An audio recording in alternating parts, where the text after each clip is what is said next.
Good evening, everyone. Good evening, friends of the Frederik van Zyl Slabbert Institute. Can we just give one final round of applause to our artist, Chelsea Aries, for the amazing way into segueing a very, very special evening tonight.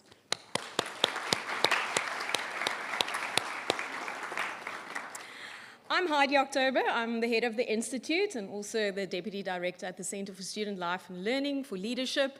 And it really gives me great pleasure to welcome all of you to the 14th Annual Frederik van Zyl Slabbert Honorary Lecture.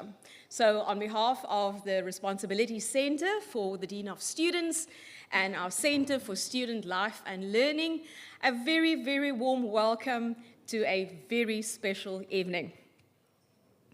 Tonight, we are celebrating 15 years of student leadership excellence in South Africa. It's a milestone year for the Institute. So this lecture, as always, is supported financially by the Konrad Adenauer Foundation, and it provides a platform for engaging conversations on current South African democracy, governance, and citizenship matters. And what better way to celebrate this during the Human Rights Month in South Africa. So a kind reminder, especially for the work of the late Dr. Frederik van Zyl Slabbert. This evening, the celebration is twofold. We're celebrating student leadership excellence through the work that we do globally, nationally, with all our higher education partners, but we also honor the legacy of a great South African thought leader who played a significant role in the democracy of our country. And today, 15 years later, since the launch of the Institute right here at Steers in 2011, we are really proud and honored to say that we are working very hard in expanding that leadership footprint that he left for us here at Stellenbosch University in South Africa, but beyond the borders of our country, all the way to Dakar and back. Our Rector and Vice-Chancellor, Professor Daresh Ramjiganath, will ensure that we follow protocol and that all is observed. But please do allow me to acknowledge the wonderful people in the room and also joining us from different countries online. Our university's management team, our speaker, Prof. Benang Mahali, the children of the late Dr. van Zyl Slabbert, Tanya and Rico, our sponsor, the Konrad Adenauer Foundation, A. Bailey trustees, alumni, scholars, students, media, and members of the public who have traveled from various provinces to attend this 14th annual honorary lecture. I do want to make a special mention to the students from the Walter Sisulu University all the way from Tata. If you can just give a hand. We traveled all the way to attend tonight's honorary lecture and tomorrow's night's 3-hour class on leadership theory with me. So I hope that you're ready for that. Enjoy your evening tonight. I also want to do a special acknowledgement tonight to one of our former DVC's learning and teaching, Professor Magda Fourie.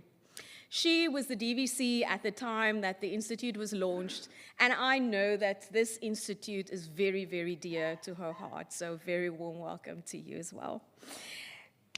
And on that note, it really gives me great pleasure to welcome my co-program director, the 2025 A. Bailey Fellow for Stellenbosch University, and also one of our FVZS student leadership ambassadors, Liam Gillison. So Liam, over to you. My work is almost done.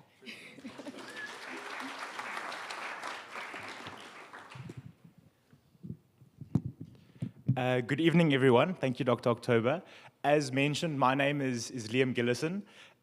It's a little bit odd for me to be standing on this side of the podium. I've spent the last 4 years in the audience, but nonetheless, I'm really excited to be your MC this evening. What's so exciting about these lectures is that it really gives you an opportunity to open your mind and think of things from a different perspective, even if some of the thoughts are a little bit thought-provoking and challenging. To start the evening, I would like to welcome our Rector and Vice-Chancellor, Prof. Duresh Ranjuganath, to give the opening remarks. I remember clearly when he was appointed as Rector and Vice-Chancellor, and there were many students who kind of hailed him as the Rector for all students, and I think that's definitely true. Despite his busy schedule, he makes a lot of time to invest and engage in students and student leadership, and tonight is an example of that. Prof, it is a pleasure to have you here tonight, and I welcome you to the stage to set the scene for the evening.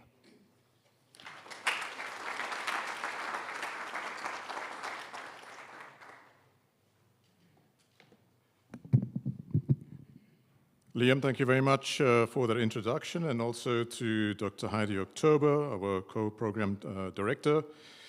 Good evening, everyone. Good evening to our distinguished guests. Good evening, ladies and gentlemen. Allow me to extend a special welcome to Professor Bonang Mohale, who we are deeply honored to host this evening, and we really look forward to the presentation that you will give.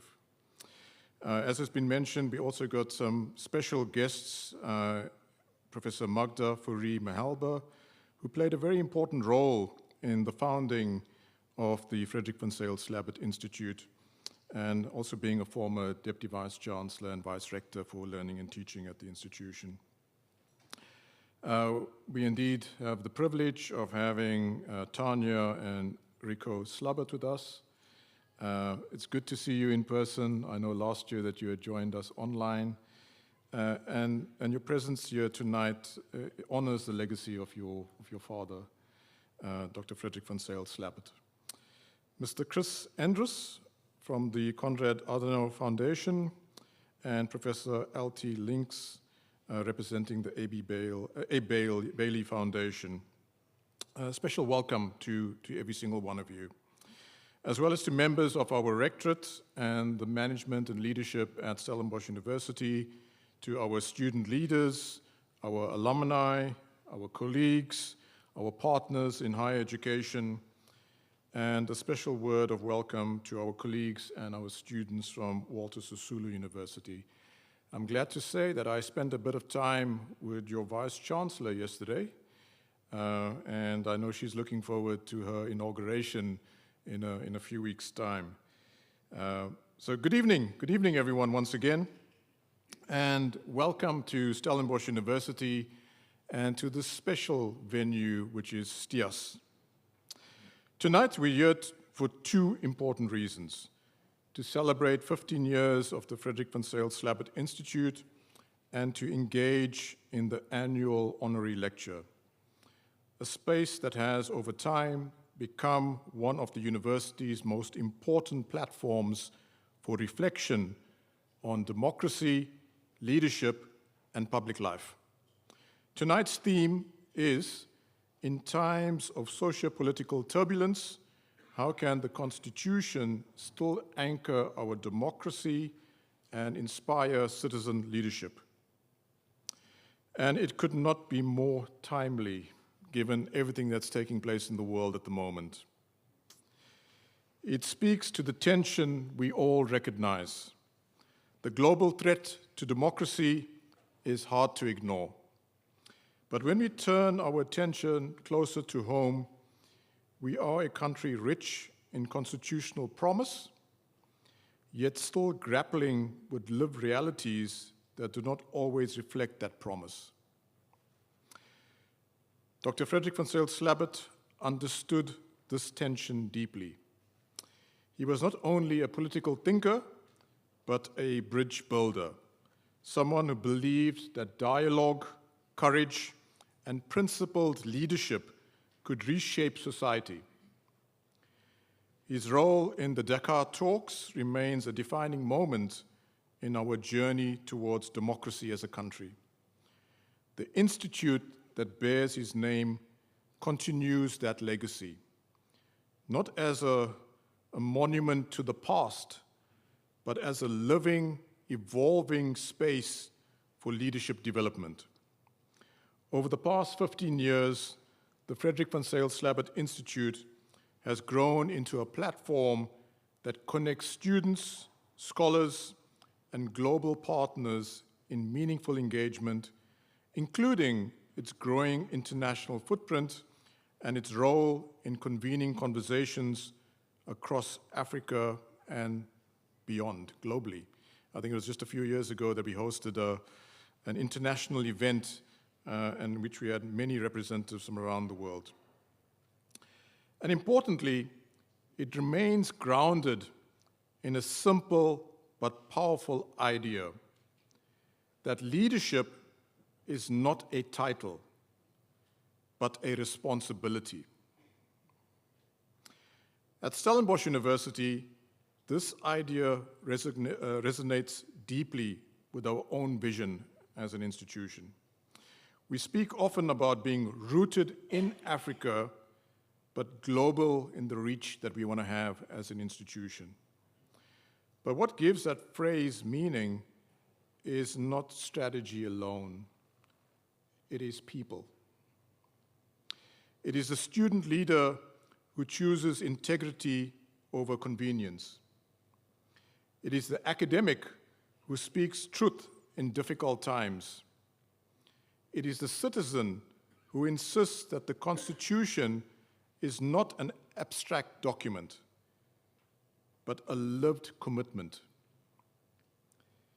There is a quote by the late Archbishop Desmond Tutu that feels particularly apt this evening, and I quote, "We are made for goodness. We are made for love. We are made for friendliness. We are made for togetherness." And perhaps we can add to that, we are also made for responsibility and accountability. Because constitutions do not sustain democracies on their own. People do.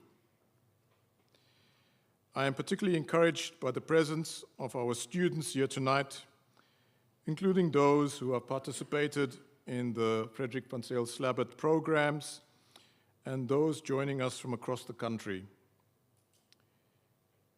You are not only the future of this democracy that we have in this country, but by your participation in these various initiatives, you are also helping to shape the democracy of this country.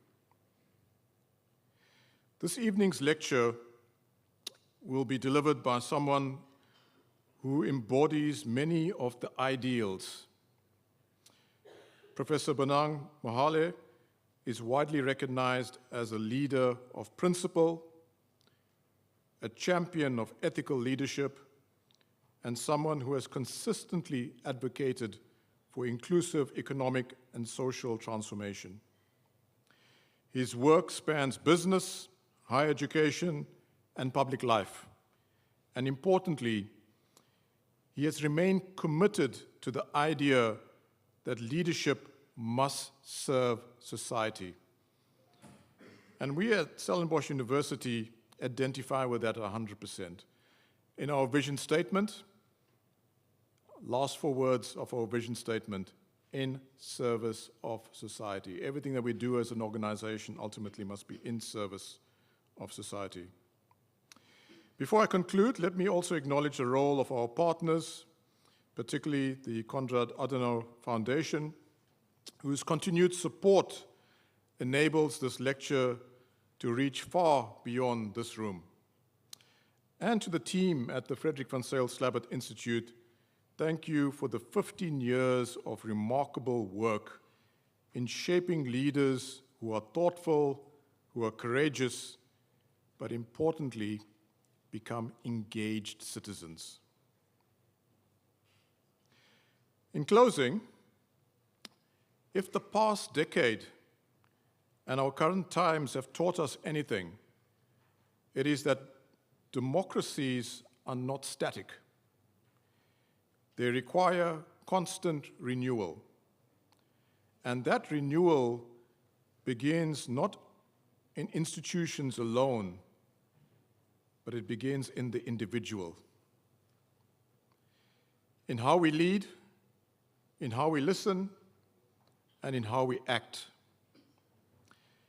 It is therefore my great pleasure to welcome you to this year's Frederick van Zyl-Slabbert Honorary Lecture and to invite all of us into what promises to be a rich and important conversation. Professor Mohale, we look forward to your insights. Thank you very much.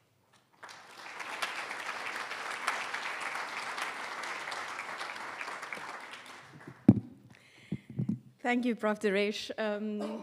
It's always such a pleasure listening to our rector giving the contextualization of the purpose of the Frederick van Zyl-Slabbert Institute and why we are honoring the legacy of the late Dr. Frederick van Zyl-Slabbert.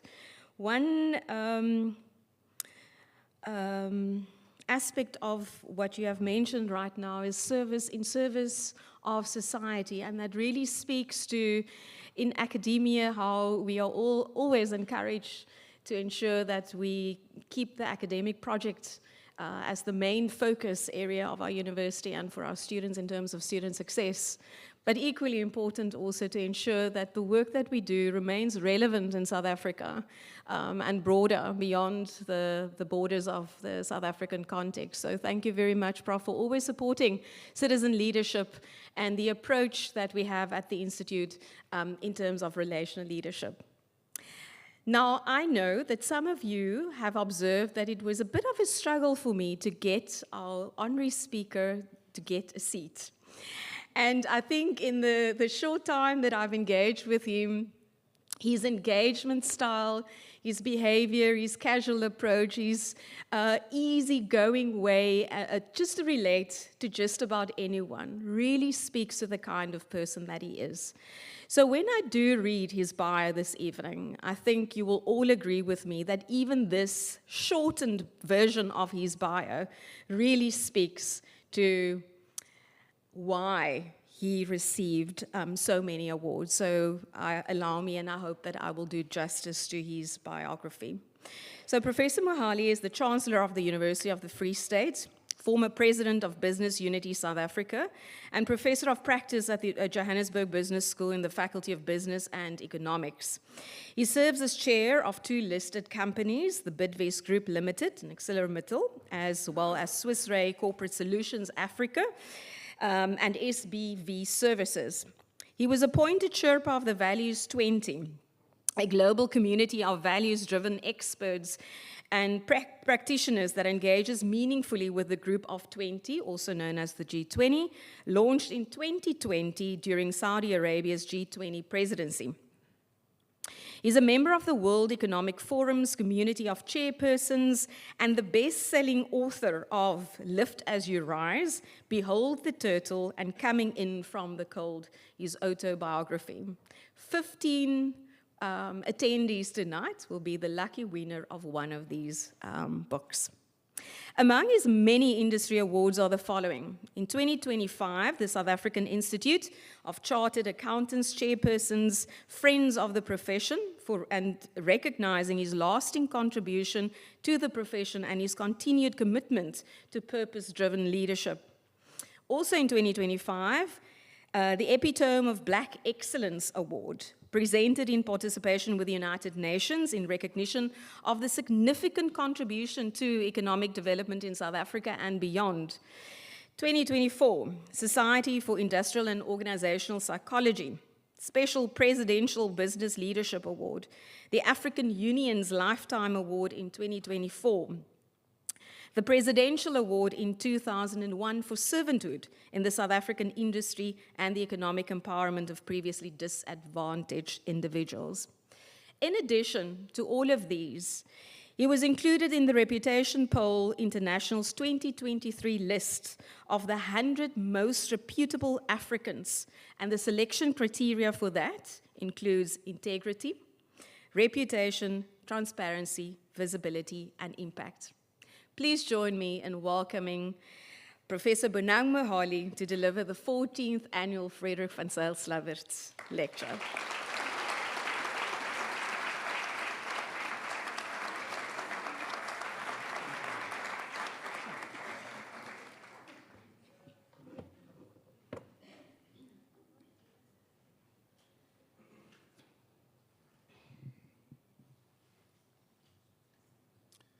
So to Tina, Rika, and the extended family of Dr. Frederick van Zyl Slabbert, Eminence, Excellencies, most distinguished guests. It's probably poignant that we are having this Dr. Frederick van Zyl Slabbert honorary lecture at a time that the world, amongst others, is gripped by no less than 4 wars: Sudan, Gaza, Ukraine, and Iran, where the notion that might is right is being normalized, and yet it is clear to all that these wars will not determine what is right, but what is left. It is the most Reverend Dr. Martin Luther King Jr. who reminds us that the richer we have become materially, the poorer we have become morally and spiritually. We have learned to fly in the air like birds and swim in the sea like fish, but we have not yet learned the simple art of living together as brothers. But also at a time where stability is under siege, uncertainty continues to spiral in scale, interconnectivity, and velocity, where cooperative mechanisms crumble, with governments retreating from multilateral frameworks, where cyber insecurity is precipitated by adverse outcomes of generative AI technologies, and societal polarization and erosion of human rights is everywhere. A contested, multipolar landscape is emerging where confrontation is replacing both collaboration and cooperation, and trust is losing its value. At a time that for many decades, every major country has always had a plan for Africa.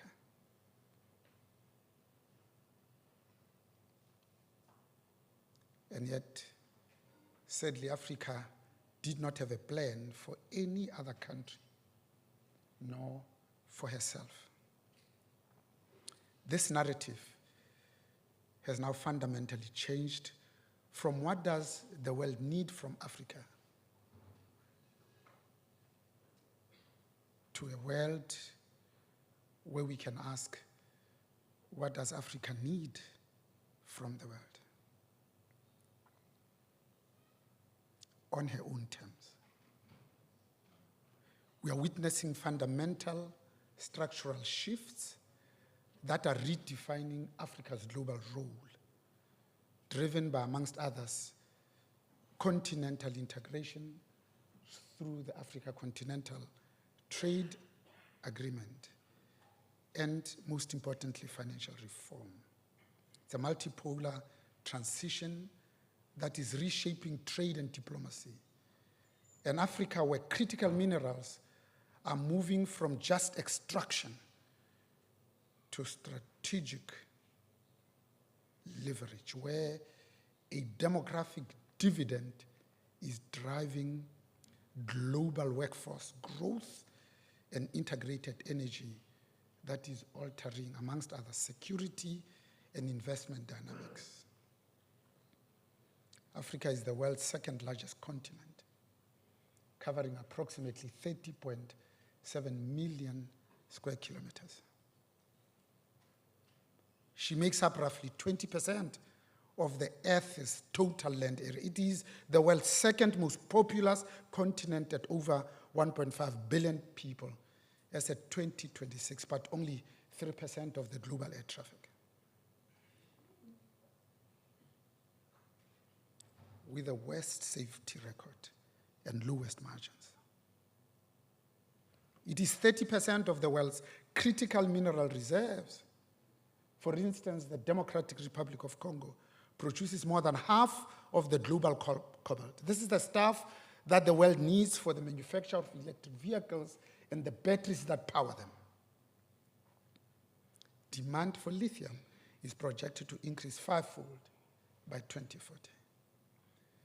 But this is no longer just about extraction. Across the continent, governments are shifting from volume to value, from raw materials to building battery capacity, and from shipping ore to negotiating technology transfer, negotiating equity stakes, negotiating local processing.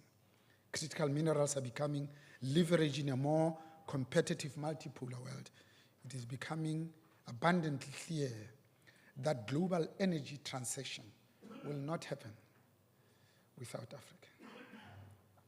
The question is no longer who can access Africa's resources, but who can build credible long-term partnerships aligned with African priorities to reimagine investment decisions, capital flows, supply chains, policy frameworks, and where business as usual will simply not work anymore. Here at home, we are emboldened by some green shoots. With private sector participation, load shedding seems to be a thing of the past. On our journey towards a much more stable, reliable, and predictable energy supply, logistics is receiving urgent attention. We are being propelled by a $5,000 gold price, constrained by $120 per barrel oil price. New vehicle sales are up by 22%, driven mostly by Chinese and Indian cars. We have finally come out of the FATF grey listing. S&P has just upgraded us with a positive outlook. Business confidence is improving. Structural reforms are stuttering. There's some modicum of economic stabilization, renewed growth, albeit pedestrian, having just recorded now 5 consecutive quarters of GDP growth. We have achieved 2 primary budget surpluses. We have seen inflation fall to its lowest level in 2 decades. The rand has strengthened, driven mainly by the weakening dollar. Borrowing costs have declined, and investor confidence again is improving. Water, unfortunately, is now the new Eskom. The past still casts a long shadow, and we'll always remember Dr. Frederick van Zyl Slabbert for his epic contribution and for having played a pivotal role, and a defining one at that, amongst others, in our constitution, our democracy, and in engaged citizenship. The Constitution of the Republic of South Africa, 1996, was approved by the Constitutional Court on the 4th of December, 1996, and took effect on the 4th of February, 1997. It is the supreme law of the land. No other law or government action can supersede the provisions of the Constitution. It is one of the most progressive in the world and enjoys high acclaim internationally. Constitutions can establish and regulate the political institutions of the community, defining the various institutions of government, prescribing their composition, their powers and functions, regulating the relations between them. His tireless efforts translated in helping to define, amongst others, what role can a free South Africa play in charting forward a model of collective problem solving that is meaningful and robust. He assisted in reaffirming the merits of dialogue, of partnership and collaboration grounded in shared value. How civil society and government work together to strengthen collective action, global norms, and therefore foster trust. We now fully understand that the value of a country, and indeed its values, are not to be measured by its constitution, but by its budget. That developed countries are not those where the poor can afford to buy cars, but where the rich opt to use public transport. Because where there is no hope in the future, there is no in the present. I think Karl Popper was a preeminent 20th century Austrian-British philosopher of science and social thinker, best known for establishing falsifiability as a key criterion for scientific theories, and opined that democracy should not be understood as electing the best.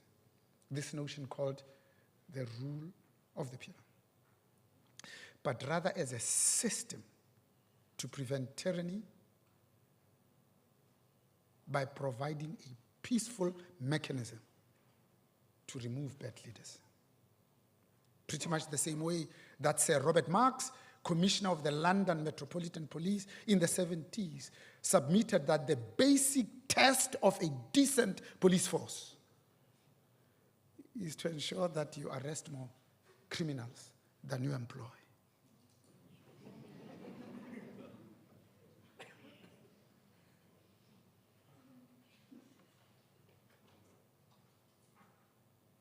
The goal is to provide a safety valve to get rid of governments and civil servants that have become corrupt, incompetent, or abusive, rather than a guarantee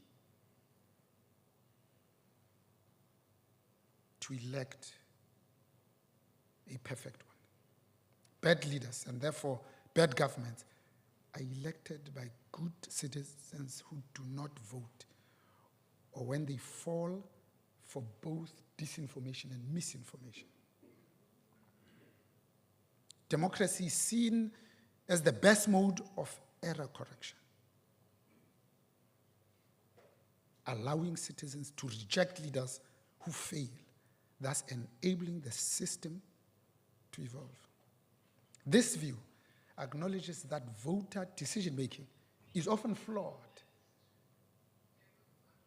due to cognitive biases, emotions, and incomplete information. Therefore, democracy is viewed as a functional, pragmatic solution to prevent the worst outcomes, rather than a system designed to guarantee the best outcomes.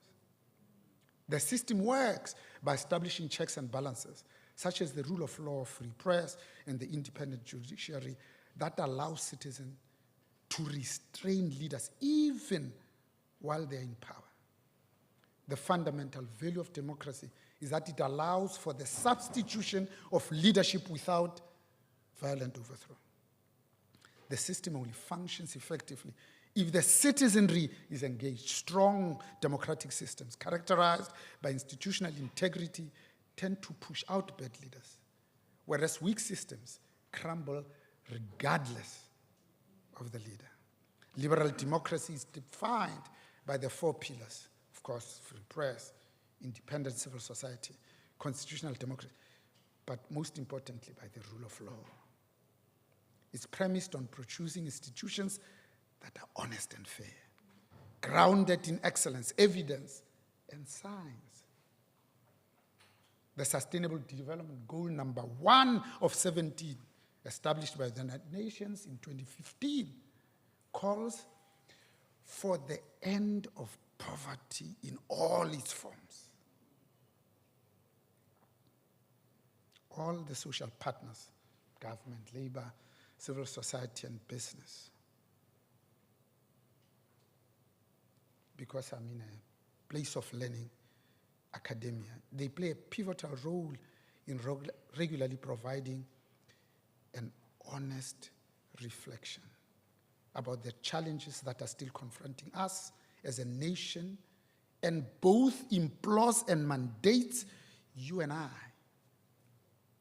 to be intentional in fixing this, thereby rewriting the inherent and systemic shortcomings plaguing our global competitiveness and ability to serve honestly without taking from the people.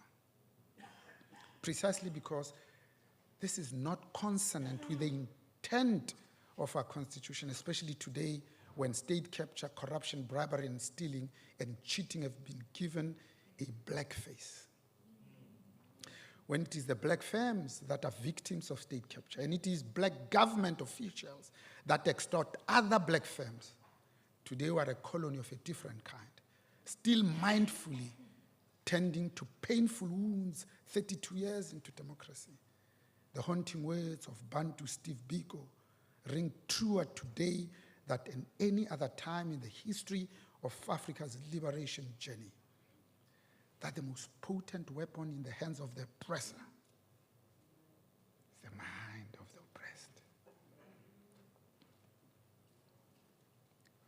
Isn't it tragic that most black people, when confronted with an oppressive system, instead of changing it, they would rather improve their own position in it, instead of doing everything they can to ensure that their own people become everything that they can be? It's Mlauli Julius Nyerere who reiterates this fact that independence cannot be real if a nation depends upon gifts. Once you give someone the power,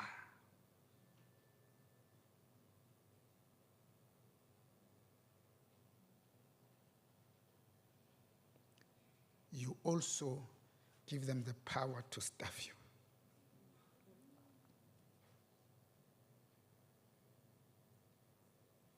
Let us learn to grind our own meal and kill the dependency syndrome. Let us rely on creating systems for ourselves.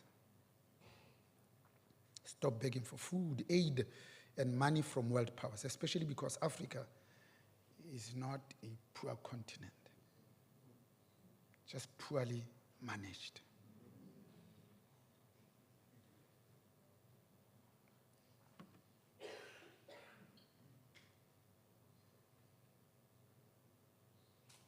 This year, being the 50th anniversary of both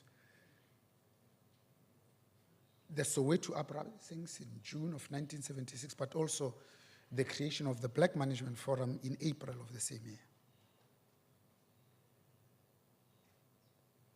We must redouble our efforts to focus on the development of managerial leadership and the creation of managerial structures that are broadly reflective of the demographics and values of the broader South African society, advocating for socio-economic transformation of our country through the pursuit of justice, fairness, and equity. Engaged citizenship is rooted in empathy, responsibility, and through respectful discourse. Engaged citizens take an active role in civic life, pursuing meaningful service to enhance local communities, an inclusive and equitable society at large, to foster positive change, again, more accountability and social cohesion. It goes beyond voting to include volunteering, attending public meetings, and addressing local issues. It strengthens democracy by making institutions much more transparent and responsive, by working towards a society where everyone is respected and free. Some of the benefits of active citizenship and participation include, amongst others, increasing the legitimacy of policy decisions, building public trust, especially in local government and in public institutions, more effective policy development and building stronger communities, clarity, consistency, and correction, as well as personal, close, intimate connection are foundational principles that empower patriotic non-profit organizations and associations to foster meaningful relationships and drive impactful engagement with the broader stakeholder community, not just the shareholders. The primary reason why inclusive leadership will trump racism every single time is that it absolutely thrives on the collective thought processes of many more diverse people. It also must be undergirded by putting our best foot forward and aspiring to be led by the absolute best. Singapore's strategy is premised on meritocracy over and above pragmatism and honesty. The Chinese leadership consists only of the best and most experienced. That is why they're winning the global economic, and one might add, the trade war. When one strips it bare, it demonstrates beyond any shadow of doubt that competency is worth more than popular opinion. That guided collective intelligence is much more effective than the illusion of freedom. That stability is better than democratic chaos, and that elites are not a threat, but a necessity, especially when managed well. There's no doubt that long-term construction requires avoiding impulsive changes in direction, especially from the same political party. Inclusive leadership is a clarion call to dedicate all of us to a life of dignity, of social justice, of democracy, of peace and reconciliation for all, not just for elected officials. Because no force is mighty enough to defeat a determined spirit. That the struggle is not waged on terrain chosen, and that a united few will always defeat a divided majority. I'm in a place of education. So education is indeed the passport for both today and to the future. For tomorrow belongs to those who prepare for it today. At its core, engaged citizenship asks students in particular to exercise critical thought, to look beyond themselves, learn to value service, to honor diverse perspectives, and contribute meaningfully to the world around them. It is the act of giving and receiving valuable information, the process of gaining knowledge and skills, inculcating forms of proper conduct, and acquiring technical competency. It is the cultivation of an innocent mind, the instilling of values and principles, especially in the minds of the youth, to bring about physical, mental, and social development of an individual, of a community, of a society, of a country. It leads to advanced knowledge and improves one's life choices by providing important experiences. It prepares individuals to lead productive and fulfilling lives that drive economic growth and innovation. To advance this notion of social equality, of justice and creativity.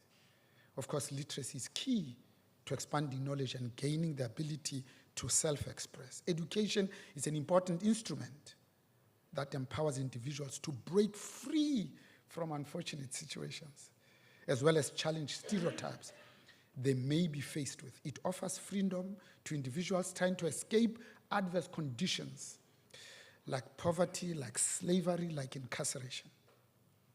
Technology and automation are fast taking over the world and the work environment, including the education landscape. Institutions of higher learning must remain attentive to these shifting currents in a rapidly digitizing world where generative artificial intelligence, technological disruption, and the demand for lifelong learning are redefining the concept of work. The role of a university is to prepare graduates not just for jobs, but for active, thoughtful, and adaptable citizenship, to embrace flexible learning models, integrated digital platforms, and promote interdisciplinary research to ensure that students are not passive recipients and consumers of knowledge, but active participants in describing, defining, and shaping the future, to remain unwavering in its commitment, again, to social justice, again, to transformation, and again, to meaningful access. To recognize that relevance in this era demands both global engagement and local responsiveness, from addressing hunger, student period poverty, and mental health, to pioneering research that tackles pressing societal challenges. Not just PhD in and of itself, but PhD to solve our current problems. Steadfast in the pursuit of inclusive academic excellence, collaborative in the approach to solving country problems, and visionary in preparing students in the complexities of the world, they will inherit, because they're much more invested in tomorrow than I am. In short, demonstrate a firm belief in the power of higher education to transform lives and societies, committed to providing the country with conscientious leaders, economic growth, and prosperity. One of my favorite writers, African writers series, is Mgungi wa Thiong'o and Chinua Achebe. So 28 May 2025, before he died, this Kenyan author and academic, one of Africa's leading novelists, an African, a revolutionary, and an internationalist, who bravely opined that our lives are a battlefield on which is fought a continuous war between the forces that are pledged to confirm our humanity and those determined to dismantle it. Those who strive to build a protective wall around it, and those who wish to pull it down, those who seek to mold it, and those who are committed to breaking it up, those who aim to open our eyes, to make us see the light and look to tomorrow, and those who wish to lull us into closing our eyes. I'm a good Catholic boy. I still remember the instructions as written by Isaiah 1:17 that learn to do right, seek justice. Defend the oppressed, take up the cause of the fatherless, and plead the case of the widow. Because being poor is not just about lacking money. It means paying more for less, working harder for fewer opportunities, and constantly trying to survive, not thrive. You see, the brutality of the self-perpetuating vicious cycle of abject poverty comes with a price that people who have not lived it will never fully understand. Often the weight of that unseen cost is carried in silence, behind brave faces and tired eyes.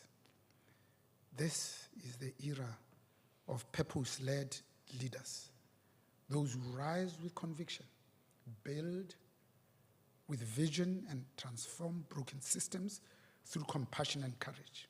Leaders rooted in justice, driven by innovation. They are reimagining what leadership truly means, because not every leader wears a cape, has a title, or speaks from a stage, but every purpose-driven life stands on a platform.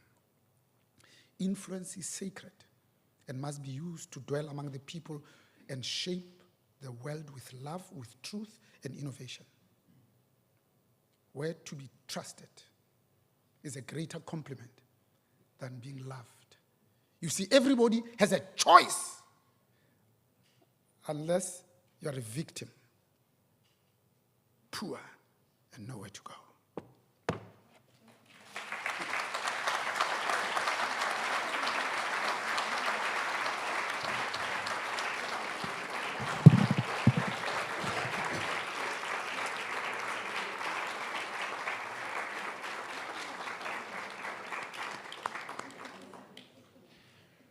Prof, that was a really exceptional speech, and I think one of the undertones was intentionality and being purpose-led.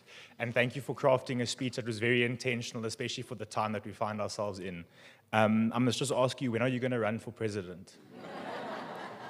President of business, yes. No, this country needs you now. I think there are so many things that stuck out to me. Number one is that Africa doesn't always have to be the underdog, that we're a rich country with awesome people, and that we can take our place in the sun. We just need to make sure that we have an effective police force, that we have education, that corruption's rooted out. I think what's also important is that just because we suddenly have a democracy doesn't mean that we've escaped apartheid or colonialism and that people are free.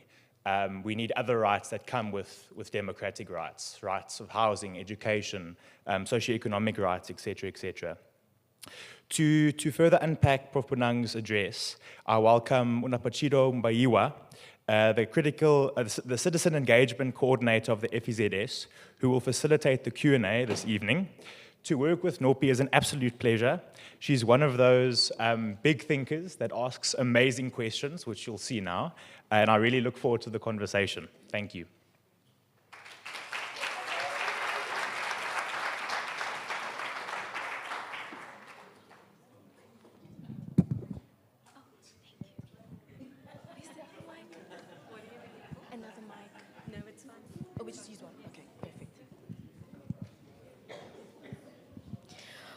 All right, everyone, can we just please clap for Prof again?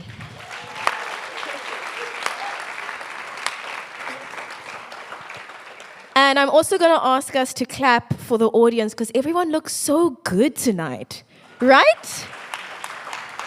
I'm even going to use big English. Everyone looks impeccable tonight. Wow. So earlier today, I had the privilege of actually having a conversation with Prof for our FVZS Unplugged podcast. And there was a lot that we spoke about. And I just want to encourage you that at the end of this, on the 6th of May, we're going to be releasing that podcast in case you wanted to hear more about what Prof has to share. Now, how this is going to work, guys, is I'm going to be a little bit selfish, and I'm just going to ask the first 2 questions to get us started. Thereafter, I have 3 of my colleagues. I don't know where you are, if you can raise your hand. Okay, there are my colleagues at the back. We've got Matthew, Aiden, and Tolu, who are then going to be roaming the mics around for any questions. So I'd like to encourage you, this is your time to ask questions. Now, Prof, you know that I ask hard questions, right? Always, I know.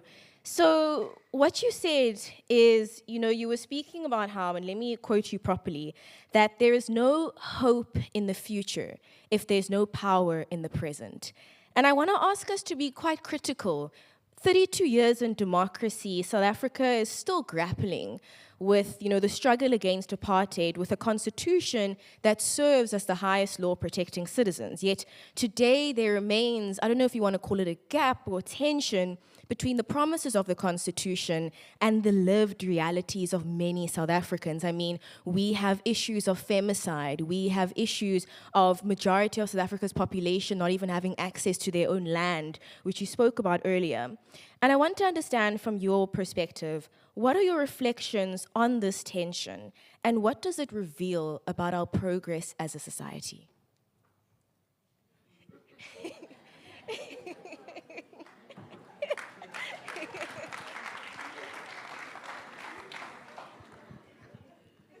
That's a number of questions. It's unfair. But 32 years into democracy, maybe 3 things. One is no longer a teenager at 32. You're approaching 40. So, of course, you choose only to be with the people that you want to be with, and you choose to do only the things that you want to do. But most importantly, this triumvirate of things for me become important.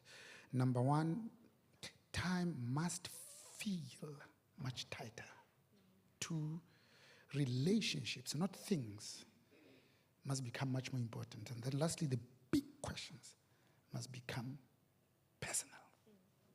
And the big questions that are personal for me is, how is it that 32 years into democracy that all the cashiers, the petrol attendants, and the waitrons are still black? That 32 years into democracy, poverty still has primarily a black, a feminine, and rural face. Put differently, that if this thing called wealth is the inevitable outcome of both hard work and enterprise, then every woman in Africa should be a dollar billionaire.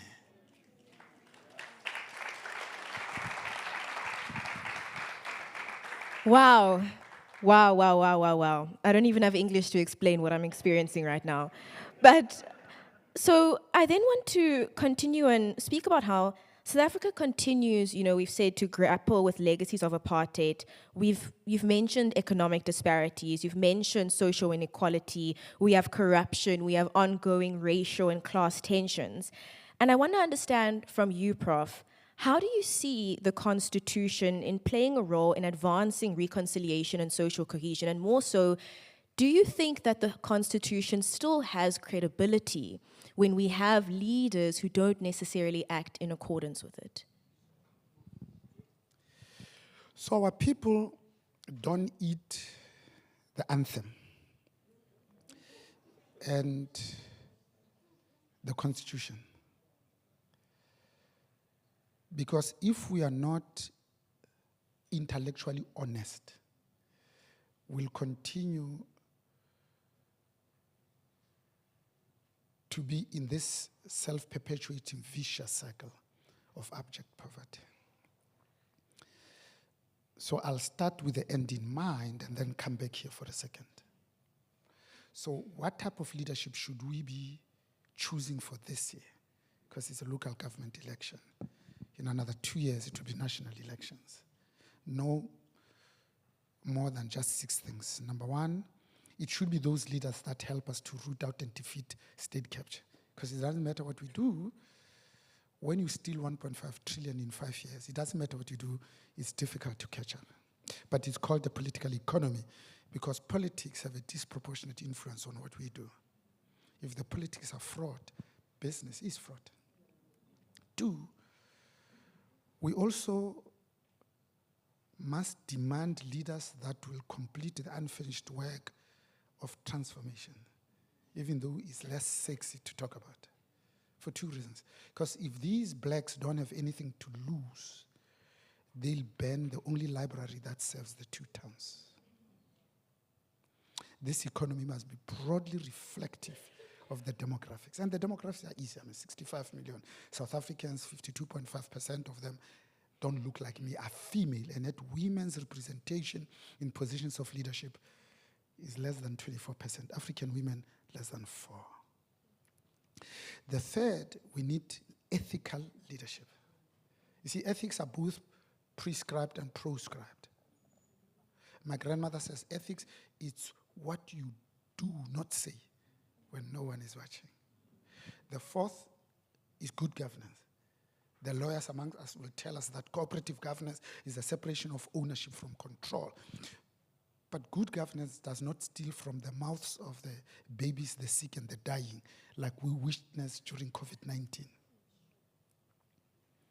The penultimate one is service delivery, because that's the job description of somebody who chooses to be a public servant. The definition is in the name. If I say public protector, it's very clear who she is meant to be protecting. So a public servant forgoes the Bentley. The Toyota Yaris, it's okay. That's what you chose, because the best amongst us lead with the heart of a servant. Servant leadership is not a leader with many servants. The last one is law and order, safety and security. Because South Africans are not safe walking on the streets. I can almost understand because they are exposed. But South Africans are not safe sleeping in their own homes, 6-foot walls, 220 volts of electric fence. Because it's the contact crimes that are increasing. Thank you so much, Prof. And you said now that a servant leader is not a person with many servants. And I think that when we think about our leadership in this day and age, that's something that we struggle with. But before I get ahead of myself, I want to open up the questions to the floor. So what we're going to be doing is we have 3 sections. So we're going to be taking 3 questions for this round. And then after that, we'll see how far we get. So if anyone has any questions, you can raise your hand. I see, Matt, we've got a question over there. We have a question there, and then we have a question there. Tell them to be kind on me. Yes, please be kind. Perfect. So if you can just maybe stand up if you're able to so we can see you. Thank you. Greetings, Molweni, Goeienaand. My name is Avuzwakana. I'm a student leader and a member of civil society at large. Firstly, I want to say thank you to Prof. Mohale for such an insightful and thought-provoking address. My question, per se, currently in Stellenbosch University, the workers, the cleaners, the groundskeeping staff have an ongoing system of struggles, per se. Outsourced workers in the university are currently mobilizing for insourcing, improved working conditions, wage disparities, and limited access to institutional benefits. Under your leadership, Prof. Mohale, especially at the University of Free State, and also as a serving member of Bidvest, which is one of the service providers to the university,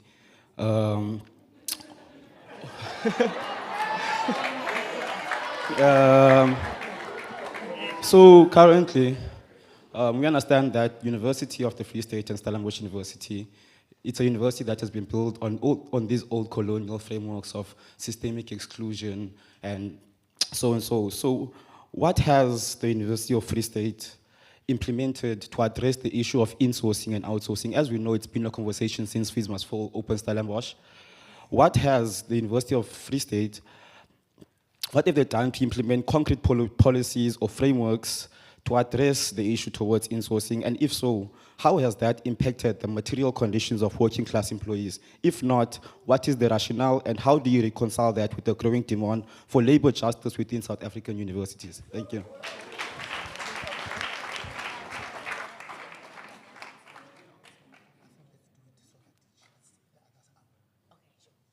My boss says I can talk now instead of taking all three. So universities are a microcosm of a bigger society. Our problems are much bigger than insourcing or outsourcing. So what we try to do as youngsters who are temporary occupants of the corridors of power of these institutions is to bring about a few things. One, can we bring about an inclusive academic excellence? Two, can we bring a social justice approach in the assessment of this thing called merit? Three, can we have a contextual academic freedom? Freedom it is. But in Africa, we have our own framework of freedom. I've got a driver, his name is Mazamban, but he's my uncle. I don't bellow out instructions to him. I ask him like an uncle to take me somewhere. 4, can we build ethical frameworks in the way we conduct ourselves as an institution of higher learning? It's bad enough that the Vice Chancellor of the University of Fort Hare walks around not with 1, but 6 bodyguards, because the hyenas and the vultures are circling. The penultimate one, bring about public ownership of these institutions where the public are both the beneficiaries but the co-crafters and the co-creators of where these institutions need to take us to tomorrow. Lastly, we need sustainable finance models. Because 32 years into democracy, a study done 2022 by CSIR says at that time 1.2 million students in the 26 public universities. For now, I'll exclude the 50 TVET colleges because that is a subject of a new conversation. Collectively, if we were to educate all of them on a fee-free basis, it would cost us 50 billion. But if we looked at only those who qualify, a combined household income of 350,000 per annum, it will cost us only 20 billion. But there's a small problem. This notion of historical debt, they put it at 16.5 billion, 9.2 billion of which is irrecoverable. Same year, 100,000 students completed their studies, but were not able to graduate because they owe money to these institutions. So how do we make them reclaim their self-worth and self-respect and deal with issues of mental health and period poverty? And yet, if business wanted to, they could wipe this off in just 1 year, if you do the arithmetic. But let me end on Bidvest, because he's provocative.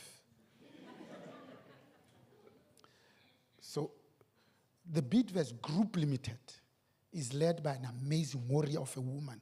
Her name is Nompumelelo Tembekile Madisa, the first woman to lead this 38-year-old, proudly South African institution.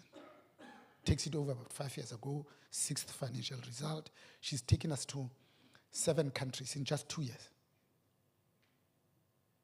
We are now in 7 countries, including being in North America for the first time in the history of this institution. When you compare the results from 2016 to now, she's quadrupled it. She's the first to declare the biggest ever dividend in the history of this country.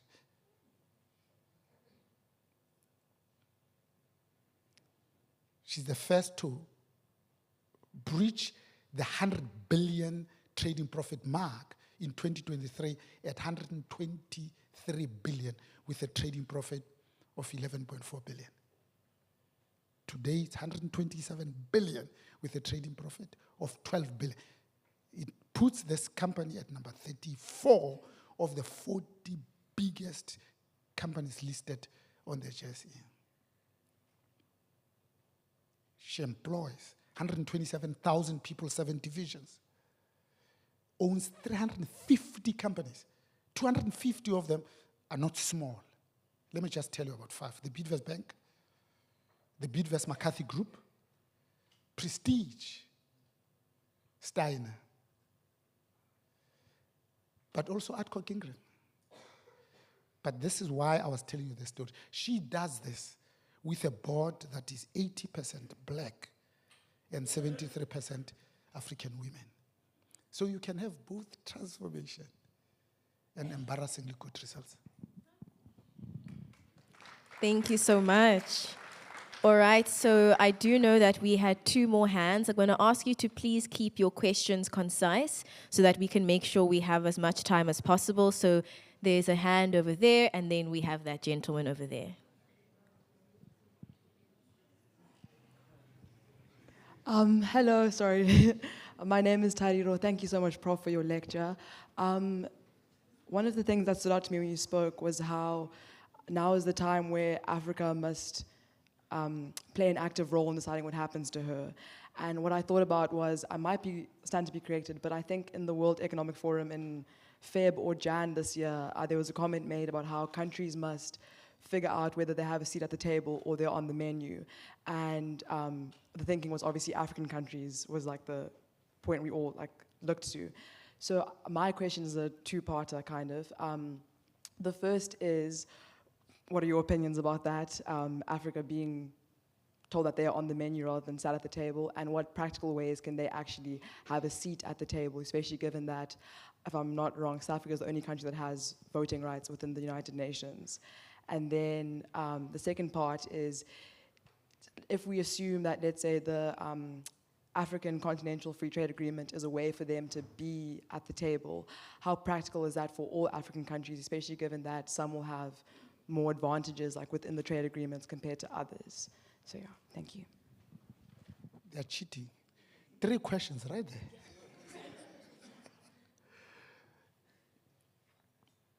So, first, I think let's just admit that the Organization of African Unity was a dismal failure. That's why they even changed the name to the AU. And it continues with that failing streak. One, because we are married to our borders. The borders we didn't create. 27th of April, 1885. On the 140th day at the Berlin Conference. The Europeans wake up and say, but why are we fighting in Africa? We want the same things. So let's sit around the table and divvy it up nicely. That's how we came up then with 53 African countries. Now there's 55. God forbid when we now we respect the borders we were not part of. Some of these countries will never be economically viable. Eswatini, Lesotho, Gambia, it doesn't have enough people. But that, when you Google it, is called the scramble for Africa. South Africa also has not learned from the mistake done by the rest of the continent. Just 3 things.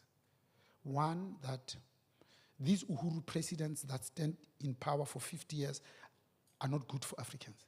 We just elected a 92-year-old into power. I mean, what more can you do at 92? 2, that even the good guys left on their own for far too long eventually become the bad guys. Thirdly, that we need a viable democracy just to keep the good guys in check.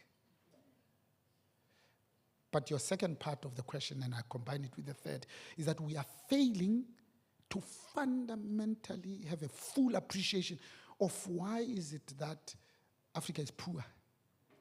The same way that we fail to understand why in South Africa, 32 years into democracy, it's impossible for black people to save. So I start with the continent. The very first is to say, and let me use South Africa to be specific, So 1910, the Union of South Africa, and it excludes Africans from voting. That's why the ANC is formed in 1912. But Great Britain says, but why should we, when we are faced with this conundrum of the African elites who are better farmers than the white male Afrikaners, who do we want to leave this country to? So they go to a corner and say, 3 things are important to us. Number 1, we want a crucible of cheap labor forever. 32 years, we are still a crucible of cheap labor. We haven't changed that. The system. 2, they can go to the belly of the earth and risk it all. And when they find this gold, we'll have the first right of refusal. 3rd, scratch around, especially around riverbeds, find a diamond or 2, but we will determine the price. Hence the creation of London Sales Organization. It doesn't happen with any other commodity except diamonds. Can you imagine for a moment, you plant your own tomatoes in your own backyard. You water them, you talk to them, you harvest them. And you stand by the side of the road and a taxi driver screeches to a halt and says, oh, these big red ones, I'll tell you what price I'm prepared to pay. And we haven't changed that. To an extent that we haven't changed that, it means we are passive recipients. And the same with South Africa. Why it's almost impossible for us to save. So apartheid spatial planning was very intentional. These blacks must be 40 kilometers away from their places of work. In Polokwane, in Mankweng, on Saturday at 1 o'clock, the alarm will ring. Blacks out. At 10 minutes past, if you're still there, you got arrested, you slept in prison. The court only opened on Monday. But the economic effect of that is that because you live 40 kilometers away from your place of work, it takes you on average 40 minutes one way and 40 minutes to come back. Gobbling up almost 40% of your monthly wages, gone, poof, just on transport. If you add food at 70%, so it means our parents only had 30% to educate us and to buy shoes for us. How could you save? Now, the saving theory says, do it early, is this notion of compound interest. Even today, I work, I get paid well. Apart from looking after my parents, I've got 6 other siblings. So it's my job that when one wants to go to UJ, they need 600 rand for registry. It's my job, it's not black tax. So let me end by saying, now we have an opportunity to build a new city. It's called Cosmo City in Gauteng, Joburg. Guess what we do? We still put it 40 kilometers away from their places of work. Because you see, you have to love your people to lead them. When your model of what you wish for your people is where you come from, you can't wish best for your people. That's why we build schools where up until today, they don't even have this thing that we used to call the grandstand, where you can just sit in the shade and watch your kids play. We still build schools like the ones we inherited in Qunu, Langanyanga, Mondlo, and Guguletu. Isn't it amazing that those teachers who have high expectations of their pupils always do well? Thank you so much, Prof. I'm not sure where my timekeeper is. I chose to not wear my watch today because it didn't match my outfit, so I wasn't able to keep time. But I am going to take one more hand, and then I would like to encourage you to speak to Prof after this if you do have any more questions. Good evening. My name's Sean. Thanks for giving me the opportunity. Professor, welcome. Your speech was very provocative. I'm just coming in from a slightly different angle on the University Council governance in higher education. It's been very controversial, like at UCT and several other campuses. The governance is not good. Either that or the governance is implementing certain policies which are at odds with the alumni. The other point that you as a businessman could also come into and give us a little bit of advice on is coming back from your day in school and my day, we had a different education system. Today we have something called maths literature, maths literacy, and we have higher grade maths. Now the government's been fiddling and playing with various decisions on whether to do away with this maths literacy and just to maintain higher grade maths. Certain universities, the academics entrance for science has always been, if I'm not mistaken, higher grade. But now, what is the situation and what is the recipe for a successful university from your side? I'd love to hear your input, and thanks once again for your wonderful and interesting talk. So much information, I think I'm going to have to listen to the podcast. Thank you. You're very kind. So I commit that you didn't serve me lunch, so I'll eat with them. During eating, then I can answer some of the questions. So governance of a university, governance of the more than 734 state-owned enterprises and state-owned companies, governance of the 400 companies listed on the JSE by 2010, now 298. I exclude all tax. As South Africans, we like overcomplicating things. Governance is governance. Leadership can't be anything else other than ethical. So to say ethical leadership is tautologous. If we took the Companies Act only and say it applies to all entities, private and public, NGOs, big or small, it would have made our life much easier.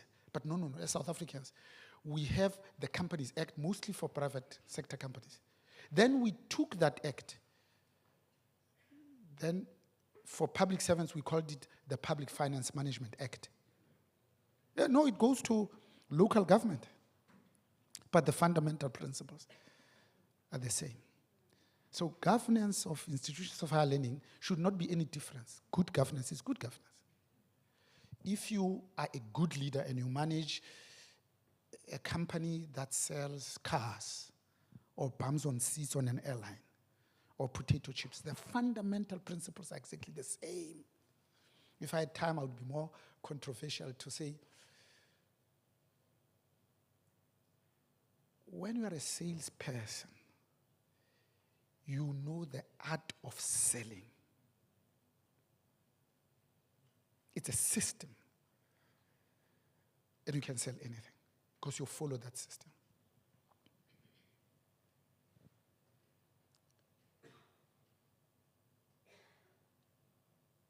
But for some reason, we now use up this leadership calling.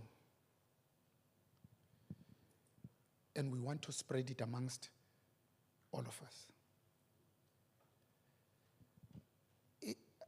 I did MBBCH at Wits. So some of my best friends are clinicians. But a clinician will never be a good hospital administrator. Because your job is not to run a hospital. A hospital is a system. It's procurement, it's outsourcing, it's insourcing. People come into your office, they burst into tears. And you know pharmacodynamics and pharmacokinetics. And you're supposed to run a successful hospital. Put differently, we don't send botanists after drug laws. We send career police people. They know the law. They know what you have done wrong. They come and get you. They don't need to know the chemical composition of cocaine from marijuana.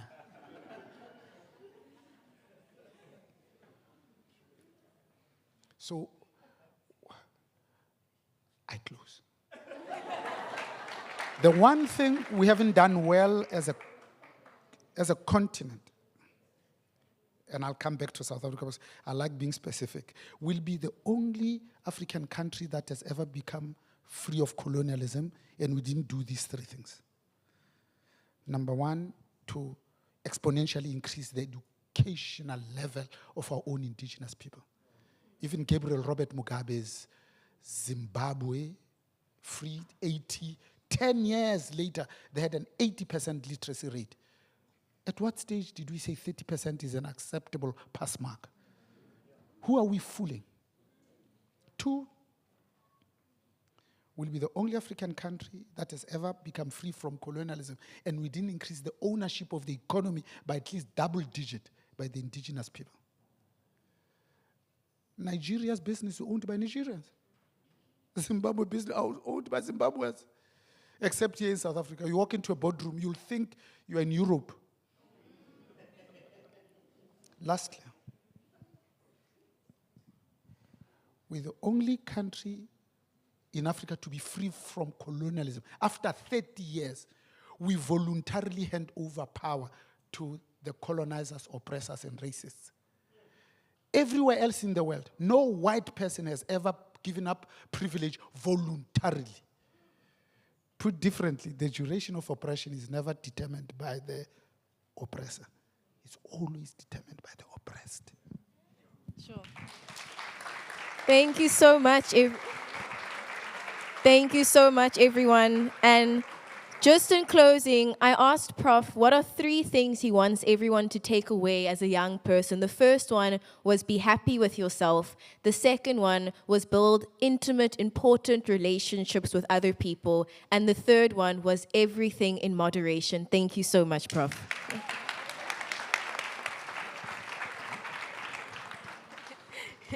Thank you, Prof. You are not done.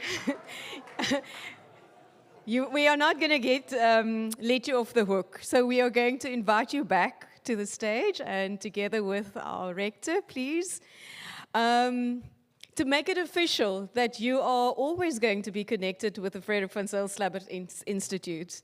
It is now official that I declare Professor Benang Francis Mohali an honorary member of the Frederik van Zyl-Slabbert Institute.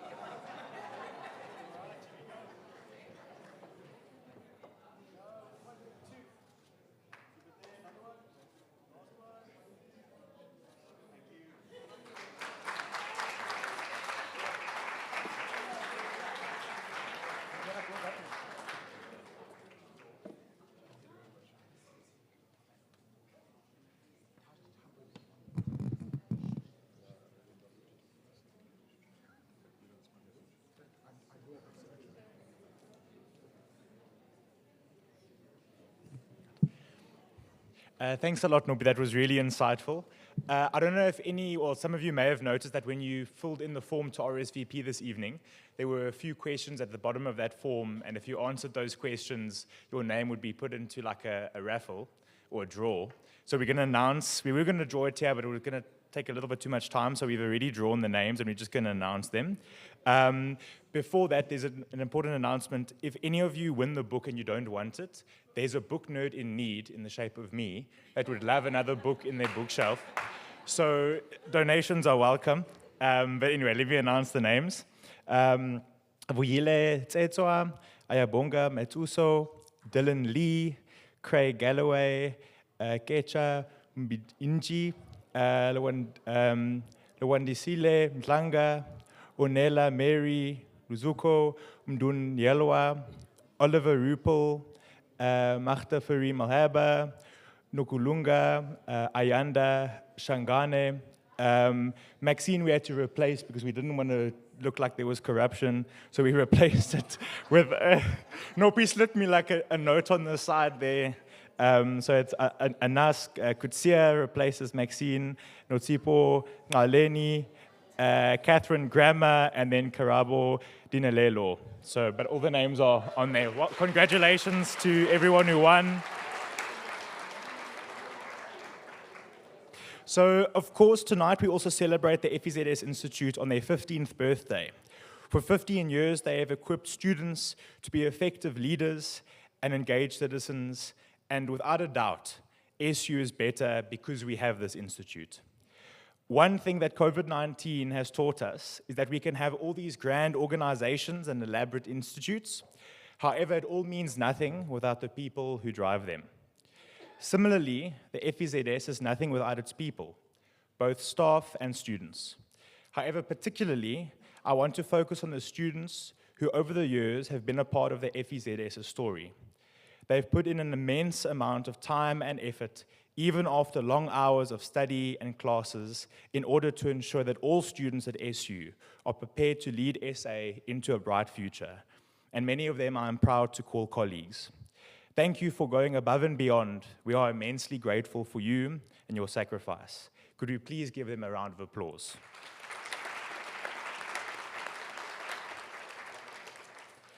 Now, I invite all of us to go down on a trip of memory lane as we reminisce about 15 years of leadership excellence.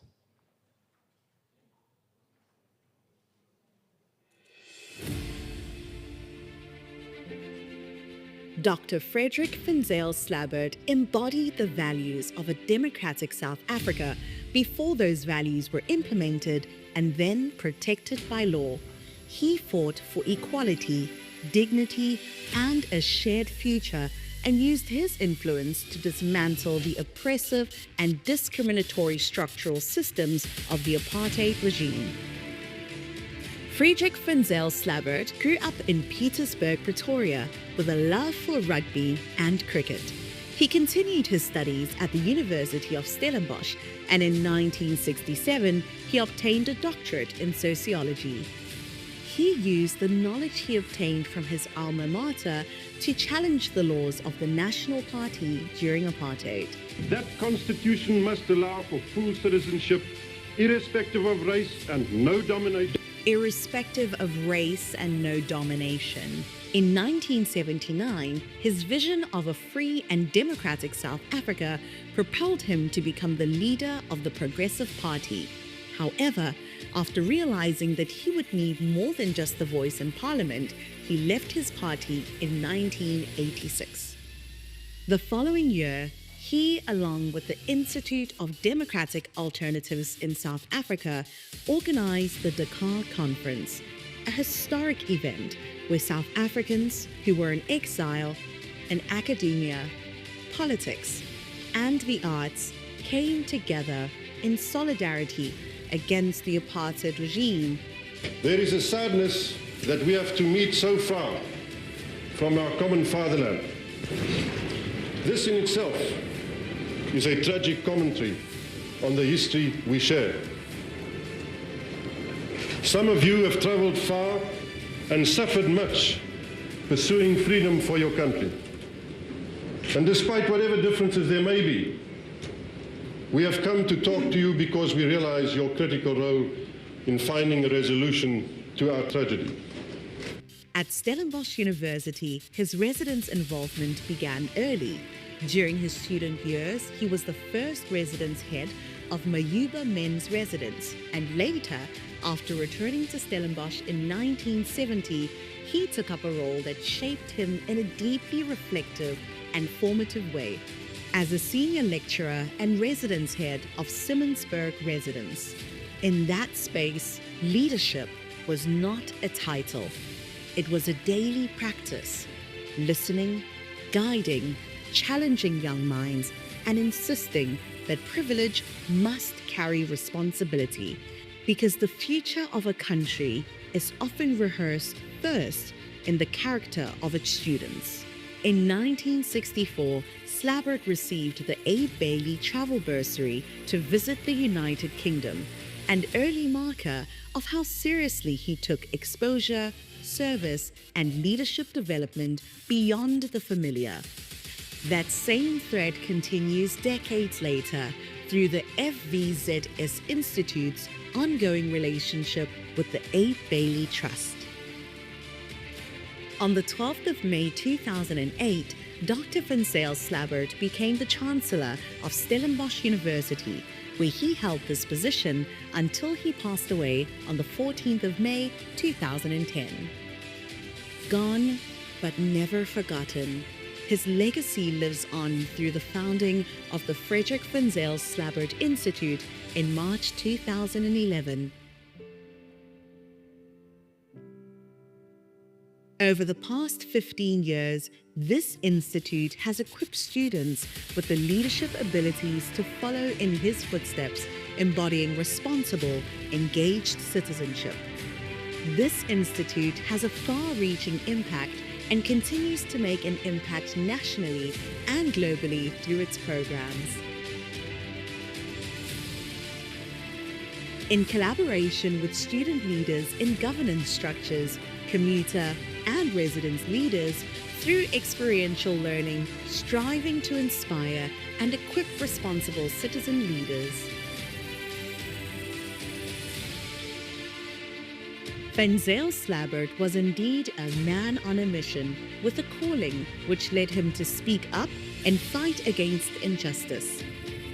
Why can one call Van Zyl Slabbert a man on a mission? The short answer to that will be when he went into Parliament in 1974 for the Progressive Federal Party, he queried the notion that apartheid could work. And he insisted that the National Party at the time, that they address these issues and not try and skirt around them. After his death, the Institute continues to pursue his mission and embodies his ethos, building courageous, engaged citizens for a changing South Africa. But how do these programs impact student leaders across South Africa to become citizen leaders? Having had the privilege of partaking in multiple FVZS offerings in my undergrad and in my student leadership experience gave me a holistic development. It made me more confident, and that confidence allowed me to achieve scholarships, early career success, and mostly a contribution to my society, for which I'm forever indebted to the FVZS. This institute has been pivotal in many students, my peers, students to come, and greatly the society at large. My time at FVZS has been nothing but remarkable. One of the foundations that I was taught there is that I belong. I belong in spaces that was never meant for me, or never meant for me to occupy. But I stand here today because this is where you learn and grow. Stellenbosch University has provided the space for students like you and I, students who come from various backgrounds, to come together and feel a sense of responsibility, a shared responsibility at that. What the FVZS Institute does for you is a kind of way of structuring how you approach difficult conversations. And that teaches you one of the most important skills that any young leader can learn, and that is to engage with people. Because I'm a critical thinker, and as someone who describes themselves as such, it is imperative for me to expose myself to other critical thinkers and also absorb their thinking so that I can also apply it to my own thinking. So 15 years ago, this wonderful, wonderful Leadership Institute started, and I remember it vividly. The former Chancellor, very sadly, had to retire, and very shortly thereafter passed, and Stellenbosch University looked for a wonderful, wonderful new way to acknowledge and celebrate the life and legacy of Van Zyl Slabbert. The second pillar was, of course, the fact that we were in the middle of the Hope Project. The late Prof. Russell Botman started an initiative at this university that allowed us to focus our science on society. And then thirdly, we had an opportunity to rethink student leadership development. What is it that we wanted to do? How did we want to focus our work? And who did we regard as leaders on our campus? And in a wonderful way, these three initiatives came together. So 15 years later, we are proud to be associated with a growing leadership community across the globe, with youth leaders who are truly making their mark in different sectors of our society. Our student leaders over the year, together with subject matter experts across different disciplines, have embarked on a journey to unpack the context of the African perspective and that relationship with leadership. Secondly, how our born-free student leaders truly contribute to the democracy of our country post-1994. And thirdly, if we say that we are developing the graduate attributes here at Stellenbosch University, how does this institute, together with all our higher education partners in South Africa, positively influence the social dynamics of our country? 15 years later, we have evolved with programs and meaningful partnerships, from Stellenbosch University's SU Leads to expanding the leadership pipeline through the Leadership Summit for Aspiring Leaders, to launching Marty's Lead, our largest multi-phase integrated program for all our student governance structures. From public discourses, podcasts, academic think tanks, to hosting the first international youth think tank in Africa, in collaboration with the International Youth Think Tank and the Norwegian Nobel Institute. 2026, our celebratory year, taking it all the way back to the late Dr. Van Zyl Slabbert's footprints that he left in Dakar. Please join us as the Institute will be hosting the African Youth Summit in collaboration with the UNESCO Chair on Intercultural Competences later this year in Dakar, bringing together youth leaders across the globe to explore intercultural citizenship. So 15 years later, the question is not if Van Zyl Slabbert's legacy lives on. It's evident through the work and the growing footprint of the thousands of student leaders who still have a very strong connection with our institute. Thank you to all our partners and every single student leader who have opened themselves up to the beautiful, vulnerable process of exploring your leadership identity. Thank you for your growing participation. Your contribution keeps the Constitution alive.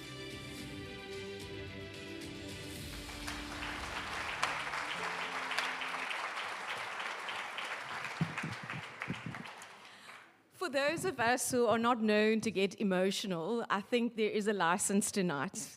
I want us to give every single person who has ever been part of the FVZS Institute as a team member over the past 15 years a round of applause.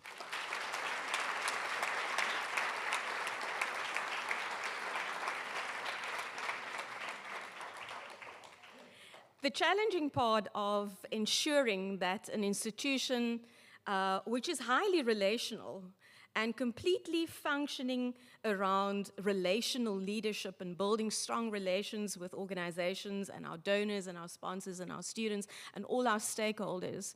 The big challenge of that is during the foundational phase led by my predecessor, Dr. Leslie van Rooy, we had to ensure that we keep on building, progressing every year and making sure that we evolve every single year. And I want to thank each one of our students, our student leaders, our scholars, and every single fellow who have over the years become donors of time, talent, and skills. Our team members, when you do join the Institute, you bring with you friends and family, and for that reason, we will always greet you as friends of the Frere van Zyl Slabbert Institute. Tonight, we are also launching an exciting new campaign. So we are going to Dakar, and we've got some bold challenges that we've set out for ourselves. I'd like to share that at this stage, we have 15 champions that we've identified.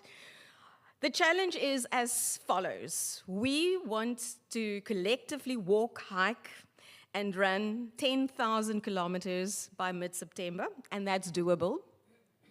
So what do we need from you?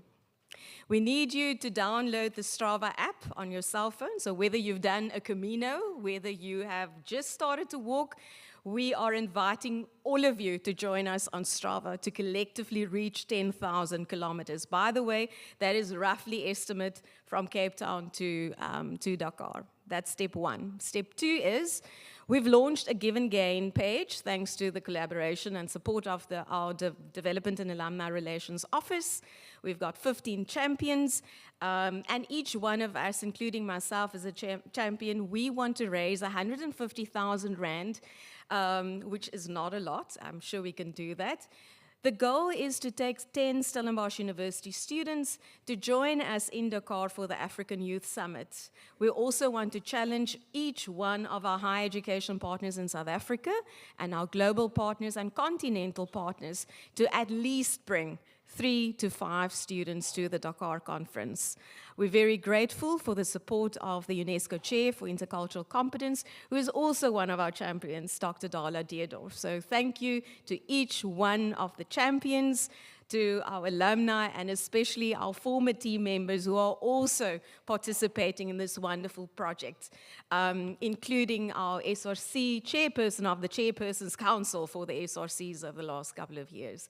So there's a wide range of meaningful relationships that have been built as a network and spread as a network over time, and for that we are truly grateful for. So please join us in Dakar. Thank you.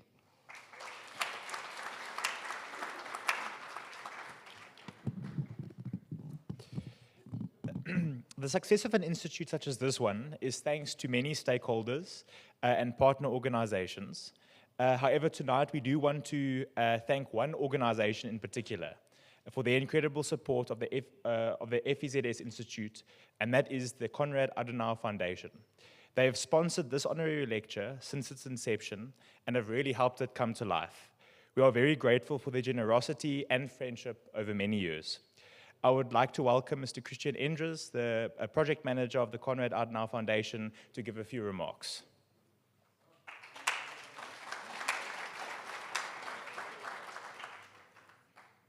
Good evening, everyone. Hello, distinguished guests, participants online and in person. Vice Chancellor, thank you very much. Our guest speaker, Prof. Bonang, thank you so much. Family of Frederick van Zyl-Slabbert, it is always an honor to be with you in this venue to this very important topic of the values of Frederick van Zyl-Slabbert and reinvigorating his ideas as we move forward. So as mentioned, my name is Christian Endres, and I'm a project manager with the Konrad Adenauer Foundation in South Africa. And I'm standing here representing the resident representative, Gregor Jecke, who's not available tonight.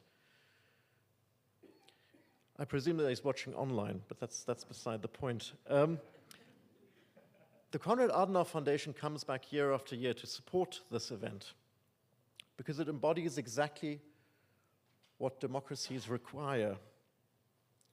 Democracies require space. What could that mean?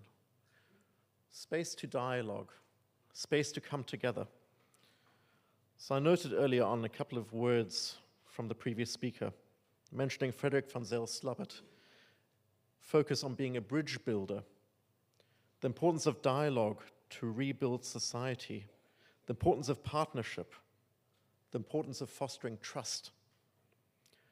These are exactly the kind of spaces that we're in right now that make democracy possible. Because democracy is not, as was mentioned, an institution. It's not something that's on paper. It's not something that you refer to in an academic journal as a concept. No, it's something that we practice. And there's this lovely little quote here, "Democracy must be lived," by Konrad Adenauer. And it was exactly this idea where he said democracy is something about an individual. It's about each of us rather than about something that happens up there or out there. And in this, Konrad Adenauer and Frederick van Zyl-Slabbert really meet each other. This idea of the importance of the individual coming together with other individuals to talk it out.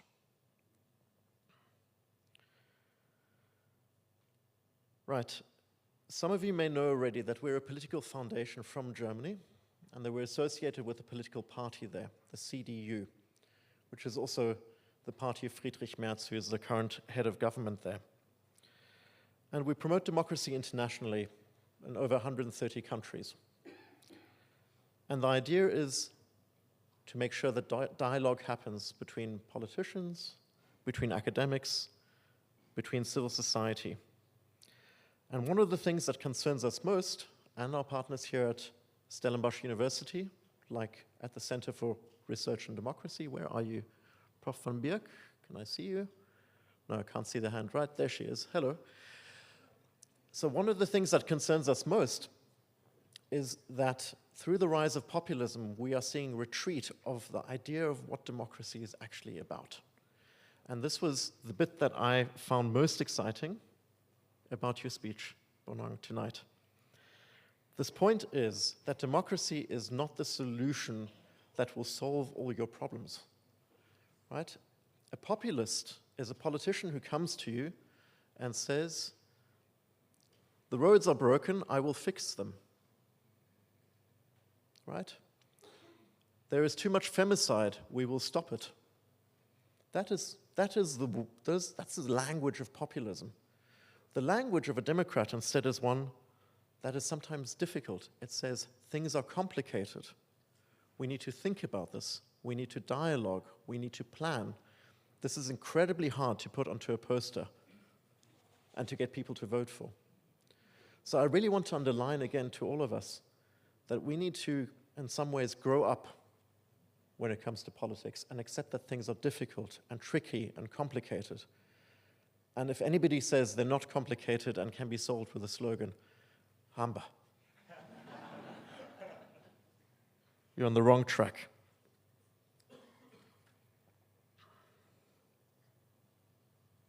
Another item that I really enjoyed was your stress on the rule of law. It's the rules of engagement that allow us to actually live together as a society. We have this fantastic constitution, as you mentioned, in South Africa, and it's almost become something that everybody just cites rather than really recognizing what an extraordinary document it is. And it's extraordinary not just because of the principles that are contained in it, but because of the process by which it was written. Now, there are voices in our society who are trying to discredit our constitution by saying it was a sellout process. Now, having spoken to enough people who were there, I think rather what should be understood is that the people who negotiated the Constitution were in desperate, desperate opposition with one another. And through intense dialogue, stopping talking, starting again, we need to find a solution. That's why that document became so good. It was because the opposition was so intense and the dialogue so honest. And unfortunately, I don't remember the source of this now, but recently there was a quote around Mandela and de Klerk sitting together and saying, we may disagree, but we do both agree that we have a responsibility for the child that is South Africa. That is the principle at the heart of the Constitution. And so I think it is correct for all of us to really recognize that the Constitution is something that we should defend actively in the words that we use with each other, but also by going out and voting for parties that stand for the Constitution, and rejecting parties that say that the Constitution was in fact a sellout process and is not good for us and our people. So, to conclude, Prof. Bonang Mohale, it is an incredible honor to be in the same space with you, to listen to your words, and I look forward to watching the recording to pass out the many, many, many ideas that you gave us along our road tonight. I look forward to meeting you outside, unfortunately not the people online, but the people who are here, and to think more about the many messages you left with us. Thank you so much, and good night.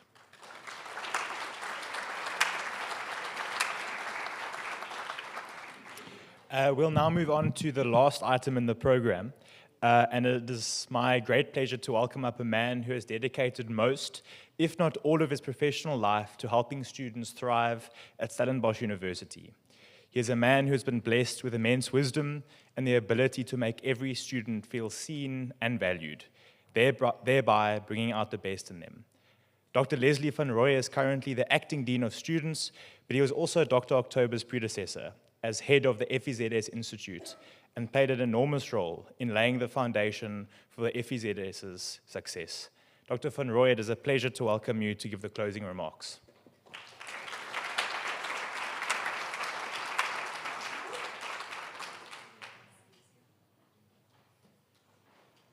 Thank you very much, Liam. The wisdom part I really don't know about, but thank you. I know that in this country to say we have a family gathering or a family meeting brings back strange memories. But I must say this does feel like a very good family gathering, and it does so annually. Heidi, and it is good to see some familiar faces. I was quite surprised to see some of the faces earlier, very happy to see you. And I hope that we can interact later on in the evening still. But my role is to say thank you, and I want to start off by thanking our Rector and Vice-Chancellor for the fact that you hold this process, hold the Institute, and in that sense also Student Affairs. I do think we are honored not only by your presence, but by your continuous role, Prof. Teresh, in the process. There are a couple of members, quite a number of members from the Rectorate here this evening.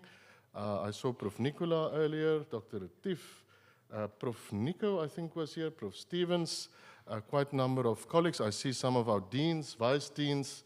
Phenomenal that you can be here this evening. Professor Fourie Malherbe, I really want to say a very personal word of thank you to you.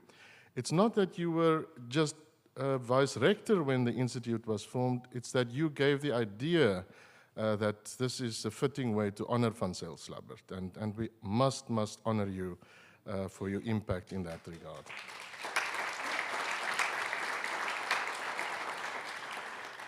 Rico and Tanya, welcome terug. It's phenomenal to have you back. Teresh is correct. You were online last year.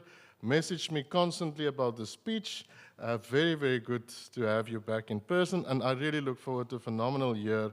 I understand from Heidi that you will journey with us in this, what I hope will be a memorable year for our students and for colleagues. I want to acknowledge, as I acknowledge you, friends, family, relatives, some I saw on the screen.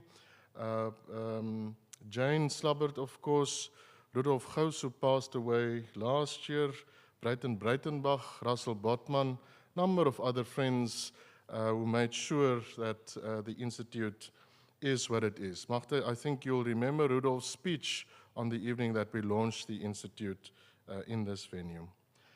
The Institute is just not possible and cannot be possible without sponsors and donors. And this evening I would like to thank Prof. Elty Links. I didn't see him here. Prof. Elty, if not, thank you very much to you and the A. Bailey Trust for your continuous support. I see, Liam, you have your A. Bailey tie on. I can see so. It's phenomenal that they've been one of the donors for the Institute actually from the evening that we launched the Institute. The very same for the Konrad Adenauer Stiftung. The fact that you remain a partner for this lecture is significant, and I do hope that we will have a long and fruitful journey over the years to come. There are new partners and donors. Jones St. Ledger, Linford, a trust that sponsors the master classes and has done so over the last 2 years. The Institute has always been made up of individuals who free up time, give up something of your own personal time to invest in the possibilities of students, and a number of you are here. Heidi and the team would really like to thank everyone involved in the short courses, the development, the planning, the execution. It is a team effort like none, and we really do not want to do it without the subject experts and other colleagues involved. Over the years, the higher education partners have increased, Heidi. We have a prime example here this evening, but also a variety of other educational partners, universities, TVETs, etc., locally and further. The collaboration means that we add to the possibilities of the students of this university and to the possibilities of fellow South Africans through one another. And that is the nature of the Institute and what we stand for. To my right, you will see the Van Zyl Slabbert collection. And Ellen, I also thought back of the evening that we launched the collection. Thank you very much for the curatorship. Very nice to see the placard again, Heidi. Ellen Thijs, to you and your team, thank you very much for holding that safe and for making sure that many, many generations to come will be able to study, understand, see and reflect on the life and legacy of Van Zyl Slabbert. Henk, the ever-present, you must get one of these certificates, Heidi. Henk has taken photos for almost 15 years. Thank you very much for that. I've had a highly reflective day today, and I see a number of familiar faces here today. I am going to ask some of the alumni, the graduates, participants in our courses over the years, just to stand up. I want to see who is here. Sorry, Heidi. Would you mind standing? It's not a good time to be shy. Phenomenal to see some of the faces here. Some travel between the Netherlands and South Africa more often than what I would like. Some became professors. I didn't see Craig Galloway here this evening, but his name was on the board, if he is here. Oh, he's online. Craig, next time be here in person. It'll be very good to see you. Thank you for your contribution. And I hope that the year will also bring something of a togetherness through the experiences that we've had over many, many years. And thank you for the fact that you continue to invest not only in your classes, in the students that you engage with, but also in my life. I must say thank you for that. There are a number of champions. More will become champions in this year. I really want to say thank you. I think it's a wonderful initiative to have the Long Walk to Dakar campaign, and I hope to see familiar faces back in Dakar. Skimp, skimp, I do hope that it can be a good journey back. Lastly, to Heidi and your team, Pieter Kloppers, Gareth Cornelissen, the Center for Student Life and Learning, thank you for holding the Institute, thank you for guiding its possibilities, and Heidi in particular to you for making sure that it remains not only one of the stellar positions and roles and impactful platforms at the university, but also that you remain steadfast to the legacy of the person that we miss and cherish and hope to learn from still for many generations to come. Thank you very much.